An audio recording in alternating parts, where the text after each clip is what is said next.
এটা কেমনে বললাম না বললাম কথাটা একটু আপনারা বুঝেন, তারপরে আমার গাইড দিবেন আর যাই কিছু করেন না করেন।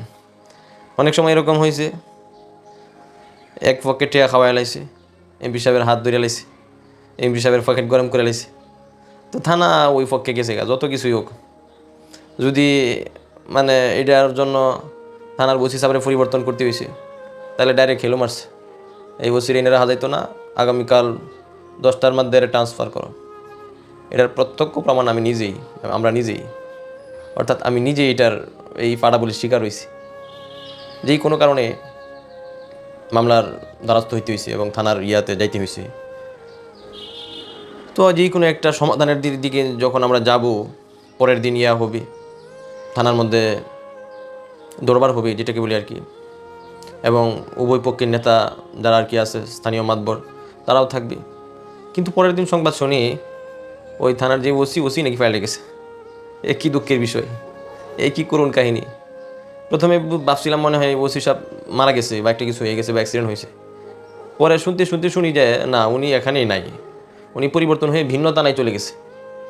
তো এরকম ঘটনা শুধু এক থানায় হয়েছে, নাম বলে সবাই চিনে ফেলবেন, একেবারেই আপনাদের হাতের নাগালেও বটে। তো নাম বলতেছি না, শুধু বলতেছি যে এটা এই জন্য যাতে করে আমরা এই সিচুয়েশন থেকে আমরা উঠে আসতে পারি। তো শুধু এই জায়গাগুলো না, প্রত্যেকটা জায়গায় ভোট কেন্দ্রগুলোর মধ্যেও ঠিক একই কারগুজারি, এক পুলিশের কারগুজারি আপনাদেরকে শোনাই। ওই দিনে প্রোগ্রামে যাচ্ছিলাম, আমি বাসে যাচ্ছিলাম আর কি, তো এক পুলিশ ভাই, উনিও আমার সাথে। রাস্তা খুব একটা ভালো না থাকার কারণে একটু সময় লাগতেছিল।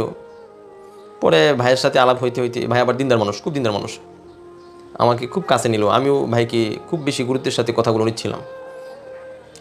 পরে কয়, ভাই দেখেন হুজুর, আমি প্রথম থেকেই চেষ্টা করছি দিনদারির উপরে থাকার জন্য, এখনও চেষ্টা করি। ও ভাই টুপি এবং দাড়ি এগুলো ঠিকই মেনটেন করার চেষ্টা করে। পরে আমাকে বলতেছে, হুজুর দেখেন, আমরা চাইলেও অনেক কিছু আমরা পারি না।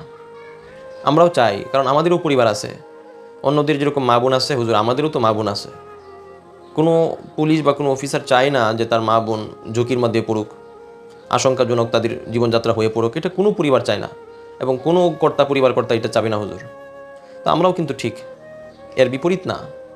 পরে বলতেছিলেন, হুজুর দেখেন, অনেক সময় এরকম সিচুয়েশনের মধ্যে পড়তে হয় যে চক্ষু খোলা রেখেও এখানে চক্ষু বন্ধ রাখতে হবে, কোনো কিছু বলা যাবে না, এবং বললে তাহলেই শেষ।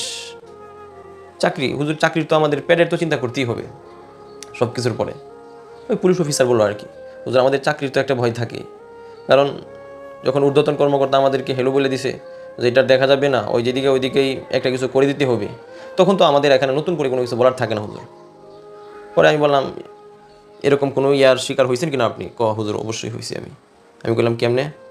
হুজুর এক ভোট কেন্দ্রের মধ্যে আমাকেই তখন অফিসার হিসাবে নিয়েছিল, এবং সাথে প্রিসাইডিং অফিসার ছিল, ওই বিজারটিন টিজারটিন অফিসার যেগুলো, ওইগুলো ছিল, এবং সাথে আমাকে পাঠাইছে পুলিশদের অন্তর্ভুক্ত করে, এবং পুলিশ হিসাবে আমি একাই শুধু ওখানে ছিলাম। পরে রাত্র থেকে যখন আমি কেন্দ্রে গিয়েছি দেখার জন্য, সব কিছু কন্ট্রোল করার জন্য, তো আমাকে রাত্রেই ফোন দিয়েছে যে অন্য কেউ আপনাকে কথা বলছে কিনা, ওসি সাহেব আপনাকে কোনো মেসেজ দিয়েছে কিনা। পরে আমি ওই নেতার ফোনের উত্তরে বললাম, না না না, ওসি সাহেব তো আমাকে কোনো কিছু বলে নাই। পরে আবার জিজ্ঞেস করতেছে, হ্যাঁ ওসি সাহেব আপনাকে কোনো কিছু বলে নাই? আমিও আবার উত্তর বললাম, না না না, কোনো অফিসার এবং কোনো ওসি সাহেব তো আমাকে কোনো কিছু বলে নাই। ঠিক আছে, আপনাকে ফোন দিবে, যথাসময়ে ফোন দিবে। এই কথা বলে ফোন কেটে দিয়েছে। এবং এটাও আপনারা চিনবেন, কোন মাদানি, যে হালকা একটু টাচ দিয়ে দিলাম, তো ওই মাদানি সাহেব শুধু একটু ঠেট দিয়া রাখছে। পরে আবার ঠিকই ওসি স্যারে ফোন দিয়া যা ইচ্ছে তাই তাকে বকাবদ্ধ করছে। হ্যাঁ, তুমি কয়দিন হয়েছে চাকরির মধ্যে জয়েন হয়েছো? তুমি কয়দিন হয়েছে তোমার চাকরির বয়স? একবার এক্ষুনি চাকরি থেকে গেট আউট করে দেবো, এক্ষুনি চাকরি থেকে গেট আউট করে দেবো। তুমি চিনো ওকে? তুমি কার টাকা দিয়ে চলতেছ? কার টাকা দিয়ে তুমি এখানে চাকরি করতেছ? মানে এই সমস্ত কথাবার্তাগুলো হুজুর ওর ওসি সাহেবের কান থেকে শুনে, ওসি সাহেবের মুখ থেকে শোনার পরে হুজুর আমি একবার স্থবির হয়ে গেছি। আমি কান্না করতেছি, আমি কি করব না করব। আমি না পারতেছিলাম হুজুর, কিছু বলতে না পারতেছিলাম, কিছু সইতে। পরবর্তীতে হুজুর আমি আর কিছু বলি নাই, এবং প্রিজাইডিং অফিসার আমার সামনে বসে সে কান্না করতেছে, মুরব্বী মানুষ, ওরাও দাঁড়িয়ে আছে, ওইও ইসলামিক মাইন্ডের, এবং ন্যায় অন্যায় বেঁচে চলার চেষ্টা করে, কিন্তু একেবারেই বেচারা, নিরুপায়, অসহায়। এখানে কোনো কিছু তার বলার নাই, এবং কিছুই তার করার ছিল না। এবং আমাদের দুজনের সামনে এসে মানে হাফ কাস্টিং করে ফেলছে। হুজুর আমরা শুধু দেখতেছিলাম। হাফ কাস্টিং বুঝছেন তো, মানে পরবর্তী দিন যে বুট, এই বুটের হাফ হয়ে গেছে। কারণ হাফ হয়ে যাওয়ার পরে যদি একটা কুত্তা বিড়ালও যদি এদের পক্ষে একটা ব্যালটের মধ্যে একটা বুটও যদি দেওয়া যায়, তাহলে তো এরা ফাঁস। তার মানে অনায়াসে ফাঁস হবে, এটা একবারে সুনিশ্চিত। এর মধ্যে আর তাদের কোনো ইয়া নাই। পরের দিন সকালবেলা তারা মিষ্টি বিতরণ যা কিছু করার প্রয়োজন পড়ব, এগুলো আগেই করে ফেলছে। হুজুর এইভাবেই হয়েছে। এবং আমাদের মুখ হুজুর একেবারেই তালাবদ্ধ ছিল। তো এই জায়গার মধ্যে যদি আমরা টা টু চু চারা কেন হয় ইত্যাদি বলতে যাই, তাহলে হুজুর আমাদের চাকরি থাকবে না, এটাই সুনিশ্চিত ছিল। তো এইভাবে হুজুর অনেকগুলো সেক্টর আছে যা আমাদের দেখা চোখ থাকতেও অন্ধ হয়ে চলতে হয়। হুজুর আমরা তো আদেশের গোলাম, আমাদের অন্য কিছু করার নাই, আমাদের কোনো স্বাধীনতা নাই। এবং আমাদের সেক্টরগুলো এরকম হয়ে গেছে যে ঊর্ধ্বতন থেকে যা আদেশ আসবে ওইটাই আমাদেরকে মানতে হবে। তো দেখেন সব কিছুর পরে আমি কি কথাটা বলতে চাচ্ছি, যদি বিচার বিভাগকে আমরা স্বাধীন না করতে পারি, তাহলে আমি কসম খেয়ে বলতেছি আমরা কোশ্চিন কালেও এদেশের মধ্যে সুবিচারের আশা করা ঠিক হবে না না না। এবং মজলুমই থেকে যাবে, নির্যাতিতাই থেকে যাবে, অসহায় থেকে যাবে, মাজলুম সে কখনোই তার সুবিচারের আশা করতে পারবে না না না। এবং টাকা দিয়েই এদেশের মধ্যে সব কিছু ঘুরবে। বড় লোক যদি যায়, তো বড় লোকের চাপাই ফিরা ওই ছোট লোক ফিসতে একেবারে আড়ার মতোই যাইব। আর যদি মোটামুটি মধ্যবিত্ত যায়, তাহলে ফকির নয় বেরোয়। তো আসলে কেন এগুলো? এটার মেইন সুইচ হলো ওই যে আমরা বিচার বিভাগকে স্বাধীন করতে পারি নাই। এই যে আরেকটা আমি উদাহরণ বলি, তাহলে আপনারা সহজে বুঝতে পারবেন। এই গত আন্দোলনের সময় অনেক পুলিশ ভাইদেরকে একেবারে মেরে রাস্তায় টানায় রাখছে। পুলিশদেরকে এরকমভাবে তাড়া দিয়েছে, এরা মানে লঙ্গি পরে যাইব না কেমনে কি বিভৎস অবস্থা এদেরকে আমরা দেখছি।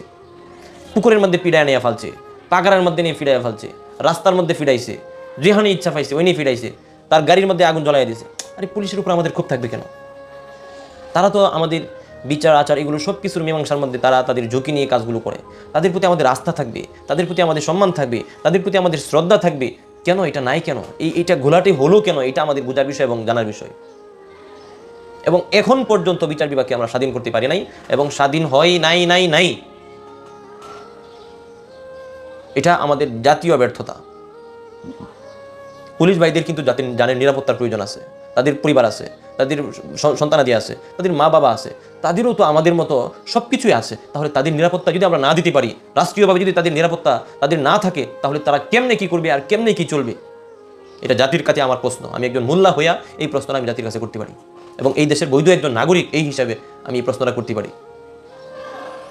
তো ভাই, আপনারা সকলেই এই আওয়াজটা উঠান যেন আমাদের দেশের বিচার বিভাগকে সম্পূর্ণরূপে একেবারে স্বাধীন করে দেওয়া হয়। এটার মধ্যে কোনো ধরনের রাজনৈতিক চাপ বিচার বিভাগের উপর আসবে না।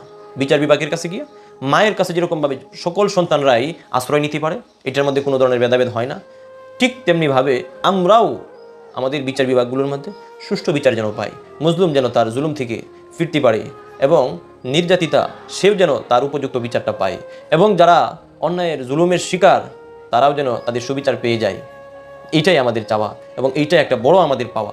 এবং দেশের শৃঙ্খলা এবং দেশের নিরাপত্তা এবং দেশের অন্যান্য সেক্টরগুলোর জন্যও যাতে করে কোনো ধরনের হুমকির মুখে পড়তে না হয়, সেটার জন্য অবশ্যই অত্যন্ত এবং জরুরি অপরিহার্য হলো আমাদের দেশের বিচার বিভাগকে সম্পূর্ণ রাজনৈতিক চাপ থেকে একেবারেই মুক্ত করে দিতে হবে। অন্যথায়